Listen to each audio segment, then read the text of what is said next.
When you read about Nehemiah, it's not just an old Bible story. It's like a textbook on how to lead when things are broken and you need to build them back up. He had this huge job to do, bigger than most of us will ever face, but the way he handled it, the steps he took, they just make so much sense. You can see how to apply them even in small ways to your own life or work. It all started with a heavy heart. Nehemiah was in Susa, a comfortable place, serving as the king's cupbearer. He had a good job, a safe life. But then his brother Hanani came back from Jerusalem with some bad news. The walls were still broken. The gates were burned. The people back home, his own people, they were in deep trouble. They were exposed, vulnerable, and probably feeling pretty hopeless. This wasn't just a passing thought for Nehemiah. It hit him hard. He sat down and he wept. He mourned for days. He fasted. He prayed to God. This wasn't just a quick prayer either. He prayed for a long time, confessing his people's sins, asking God to remember his promises. This is the first big lesson right there. A leader feels the pain of their people or their situation. Nehemiah didn't just hear the news and shrug. He felt it in his gut. He had empathy. He let the problem get to him. If you're going to lead a rebuilding effort, whether it's a broken team, a struggling project, or even something in your personal life, you have to care. You have to really feel the weight of what needs fixing. If you don't, it's just a task, and you won't have the drive to see it through. Nehemiah's burden wasn't a weakness. It was the fuel for everything that followed. And then before he did anything else, he prayed. He spent serious time talking to God. He knew this was too big for him. He confessed sins, reminded God of his covenant, and asked for favor with the king. This shows us that prayer is the absolute foundation for any major undertaking. Nehemiah didn't immediately run to the king or start making plans. He went to God first. He poured out his heart. He sought God's guidance and help. Too often, we jump straight to solutions, to strategies, to action. Nehemiah modeled the opposite. He understood that true leadership, especially in rebuilding, starts on your knees. He wasn't just asking for help, he was aligning himself and his mission with God's will. He recognized that this wasn't just about fixing walls, it was about God's people and God's glory. He also took this problem personally. It wasn't someone else's job. He saw the need and he adopted it as his own. He felt a personal responsibility to do something. He wasn't just a concerned observer. He became an active participant in seeking a solution. That's a key trait in leadership. You can't lead from a distance, just pointing out problems. You have to step into the mess and own a piece of it. After a few months, Nehemiah was still serving the king. The weight of Jerusalem was still on him. One day, the king noticed Nehemiah looked sad. This was risky for Nehemiah. A sad face in the king's presence could be seen as disrespect. But Nehemiah was honest. He told the king about the state of Jerusalem, the city where his ancestors were buried. The king asked him what he wanted. Nehemiah quickly prayed again, a quick, silent prayer right there on the spot. Then he laid out his request. He needed to go to Jerusalem. He needed letters of safe passage through different regions. He needed timber from the king's forest to build the gates, the wall, and a house for himself. He had thought it through. This moment teaches us about strategic planning and patience. Nehemiah didn't blurt out his request the moment he felt sad. He waited. He prayed. He thought about what he would need. He understood the timing, he knew the king's personality, and he waited for the right opening. Good leaders don't just react, they plan, they prepare, and they wait for the opportune moment. They don't rush into things unprepared. Nehemiah knew exactly what he was going to say and what he was going to ask for, and he waited for God to open the door. And when the door opened, he wasn't vague. He didn't just say, "I want to help." He said, "I need to go, I need these specific letters, I need this specific amount of wood from this specific place." This shows us the importance of asking for what you need with clarity and specificity. He didn't just ask for a handout, he presented a well-thought-out plan. He articulated exactly what resources he required. Your leaders can't expect people to read their minds. They have to be clear about their vision and the resources necessary to achieve it. He was bold, but also respectful. Nehemiah also attributed his success to God. He said, "Because the gracious hand of my God was on me, the king granted my requests." This highlights the lesson of acknowledging divine favor. He knew that this wasn't just about his clever planning or his good relationship with the king. It was God working behind the scenes. True leaders understand that they are often just instruments in a larger plan, and they give credit where it's due. They don't take all the glory for themselves. This humility is powerful. So Nehemiah got what he needed, and he set off for Jerusalem. He traveled with military escorts and cavalry, showing the king's official backing. When he arrived, he didn't immediately call a town meeting. Instead, he spent 3 days quietly observing. Then, Under the cover of night, he went out with a few trusted men and inspected the walls himself. He rode around the city, checking the damage, seeing how bad it really was. He didn't tell anyone what he was doing at first. He wanted to see it with his own eyes, without any filters or biased reports. This is a critical lesson. Thorough assessment is essential before action. You can't fix what you don't fully understand. Nehemiah didn't just take reports, he went to the ground. He looked at the broken places, the burned gates. He personally experienced the scale of the problem. Leaders need to get their hands dirty to truly understand the situation they are trying to fix. You can't lead effectively from an ivory tower. You need to know the reality of the situation, the details of the problem. After his assessment, he gathered the leaders, the priests, the nobles, and the officials. He told them what he had seen. He also told them about God's good hand on him and what the king had granted him. He cast a vision, let us rebuild the wall of Jerusalem, and we will no longer be in disgrace. This is clear vision communication. He didn't just state the problem, he presented a solution and connected it to a higher purpose, ending disgrace, restoring honor, strengthening the community. He inspired them. He gave them a reason to believe and to act. A leader needs to do more than just manage tasks. They need to articulate a compelling vision that motivates people to join in the work. He didn't just say, let's fix the wall. He said, let's fix the wall so we won't be shamed anymore. That's powerful. Of course, not everyone was thrilled. Sanballat, Tobiah, and Geshem, who were local officials and enemies of the Jews, heard about it. They mocked Nehemiah and his people. They ridiculed them, saying, "What is this you are doing? Are you rebelling against the king?" But Nehemiah didn't back down. He gave them a firm, faith-filled answer: the God of heaven will give us success. We, his servants, will start rebuilding, but as for you, you have no share in Jerusalem or any claim or historic right to it. This teaches us to face opposition with faith and firmness. Nehemiah expected pushback. He didn't let their taunts derail him. He stood his ground, rooted in his faith that God was with them. His leaders will always face critics and detractors. The key is not to let them stop you. You acknowledge their presence, but stay focused on your mission and your source of strength. He didn't engage in a shouting match. He stated his position clearly, and then got back to work. And then came the actual work of rebuilding. Chapter 3 in Nehemiah is fascinating. It lists all these different groups and families working on specific sections of the wall. Priests, goldsmiths, perfume makers, women, even people from other towns. Everyone got a piece of the wall to rebuild. They worked next to their own houses. This is a masterclass in effective delegation and inclusivity. Nehemiah broke down the massive project into manageable chunks. He assigned responsibility. He empowered different groups, making sure everyone had a role. He didn't try to do it all himself. He understood that a big project requires many hands, and he found a place for everyone. Even people whose usual jobs seemed totally unrelated to construction were put to work. This shows that everyone has valuable contributions to make, and a good leader finds a way to use those diverse skills. He built a sense of community ownership, knowing that if people built near their homes, they would take more pride and care in the work. But the opposition didn't stop. As the wall started going up, Sanballat and Tobiah became even angrier. They openly mocked the Jews, saying things like, "What are these feeble Jews doing? Can they restore their wall? Will they offer sacrifices? Can they finish it in a day? Can they bring the stones back to life from those heaps of rubble?" Tobiah even said, "What they are building, if even a fox climbed up on it, he would break down their wall of stone." Nehemiah's response was, again, to pray.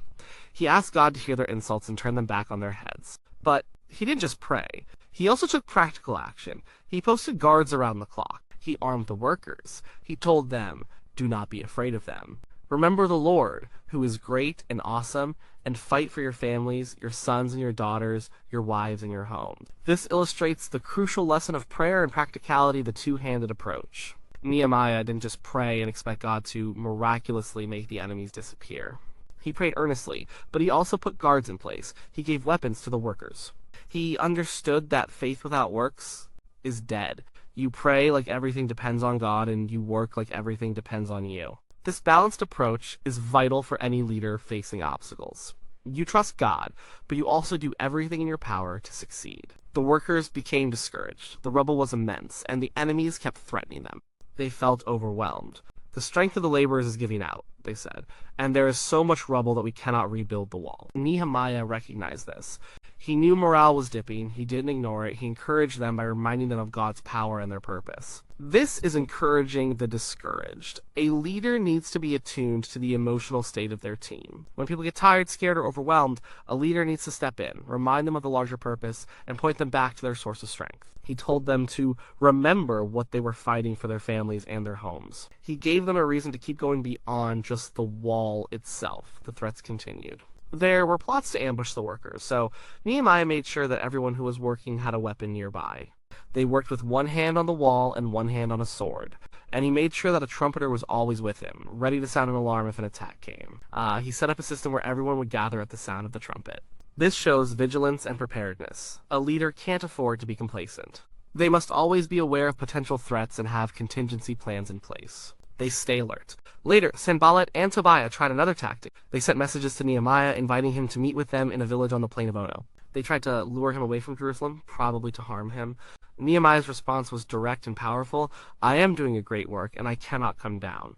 Why should the work stop while I leave it and come down to you? This is a powerful lesson in steadfastness and purpose. Nehemiah knew his mission. He recognized a distraction when he saw one. He refused to be sidetracked by personal attacks or attempts to draw him into petty conflicts. He kept his eyes on the main goal. A leader must know what their great work is and protect it from anything that might pull them away. Don't come down from the wall. Don't get distracted by gossip, by side issues, by things that don't contribute to the core mission. He was not going to let anyone stop the momentum. But the external opposition wasn't the only challenge Nehemiah faced. There was also serious internal trouble. The people cried out to him.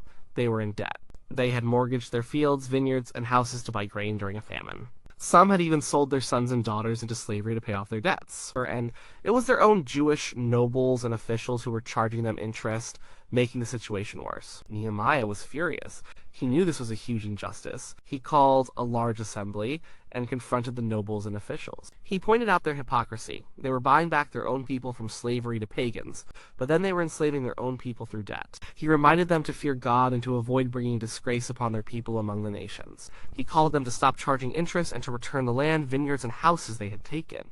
This is a powerful lesson. A leader must address internal conflict and injustice.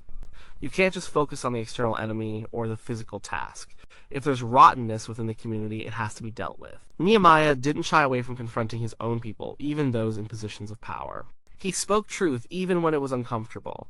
He put the well-being of the most vulnerable first. A leader has to be willing to tackle the tough internal issues to ensure fairness and justice within their own ranks. Ignoring internal problems will eventually undermine all external efforts. And Nehemiah didn't just tell others what to do. He led by example. He didn't take the governor's allowance, that was his right. Instead, he fed 150 officials and other people at his table daily, at his own expense. He didn't even buy a field, as was common for governors to do. He said, I devoted myself to the work on this wall. I and my associates did not acquire any land. This demonstrates ethical leadership and leading by example and sacrifice. Nehemiah walked the talk. He showed integrity. He didn't profit from his position. He put the mission and the people before his own personal gain. This kind of leadership builds trust and earns respect. People will follow a leader who is willing to sacrifice alongside them, not just one who issues commands from on high. His actions gave him the moral authority to challenge the nobles. Despite all the opposition, both external and internal, the wall was completed in just 52 days. It was an astonishing achievement. When all their enemies heard about it and all the surrounding nations saw it, they were demoralized. They realized that this work had been done with the help of their God. This teaches us about celebrating milestones and the power of perseverance. Nehemiah and his people stuck with it. They faced ridicule, threats, internal conflict, and overwhelming odds, but they kept building. And when it was done, it was a massive victory, not just for them, but a testament to God's power. It also showed that perseverance pays off. Don't give up when things get tough. Keep pushing, keep working, and eventually you'll reach the goal. And when you do, acknowledge the achievement. Give thanks and celebrate. But Nehemiah knew that rebuilding walls was only part of the task. Physical walls protect a city, but the people's hearts and their relationship with God needed rebuilding too. So, once the physical work was done, the spiritual work began. Ezra, the priest, brought out the book of the law of Moses. He read it aloud to all the people, from morning until noon, for days. And as Ezra read and explained the law, the people listened intently. They understood it, and they began to weep. realizing how far they had strayed from God's commands. This highlights the crucial lesson of prioritizing spiritual foundation. Nehemiah understood that a strong city wasn't just about strong walls, it was about strong people with strong faith. The physical rebuilding was a means to an end, the spiritual renewal of the community. Without that, the walls would just be monuments to an empty faith. A leader needs to look beyond the immediate practical goals and consider the deeper, often spiritual needs of the people, what truly gives them purpose and strength. Nehemiah, Ezra, and the Levites told the people, "This day is holy to the Lord your God. Do not mourn or weep. Go and enjoy choice food and sweet drinks, and send some to those who have nothing prepared. This day is holy to our Lord. Do not grieve, for the joy of the Lord is your strength." They led the people in celebrating the Feast of Tabernacles, remembering God's faithfulness to them. This showed teaching and reinforcing God's truth, but also bringing joy and understanding. It wasn't just about reading the law, it was about explaining it, helping people understand its meaning, and then showing them how to apply it, leading to both repentance and joy. A leader educates and guides, helping people grasp essential truths and live them out. After this, the people confessed their sins, remembered God's history with them, and made a solemn covenant to follow God's laws. They put their names on a document, promising to keep the Sabbath, support the temple, and not intermarry with foreign peoples. This was a renewed commitment to God. Nehemiah stayed in Jerusalem for a while, then went back to the king in Persia. After some time, he returned to Jerusalem and found that things had started to slip again. Tobiah, one of his main enemies, had been given a room in the temple. The Levites weren't getting their portions and had left their service to work their fields. The Sabbath was being broken, with people buying and selling on that day, and once again people were intermarrying. Nehemiah didn't just sigh and give up. He took swift and decisive action. He threw Tobiah's furniture out of the temple room and purified the chambers. He confronted the officials who had neglected the Levites, and he restored the support system for the temple workers. He rebuked the nobles for violating the Sabbath and shut the city gates during the Sabbath to prevent trade. He even warned the foreign merchants that if they camped outside the city with their wares, he would use force against them. He confronted those who had intermarried, reminding them of Solomon's downfall because of foreign wives. He even drove out a high priest's grandson who had married into Sanballat's family. This is a powerful lesson in sustained reform and accountability. Leadership isn't just about starting a project or achieving a goal, it's about maintaining the standards, addressing backsliding, and ensuring that the reforms stick. Nehemiah understood that spiritual and social structures need constant vigilance. He didn't just build the walls and leave, he came back to ensure the people were living up to their renewed covenant. He held people accountable, even those in high positions, and enforced the rules. A leader has to be willing to step back in and make tough calls to keep things on track. And through all of this, Nehemiah repeatedly prayed, "Remember me for this, my God, and do not blot out what I have so faithfully done for the house of my God." He didn't seek human praise, he sought God's approval.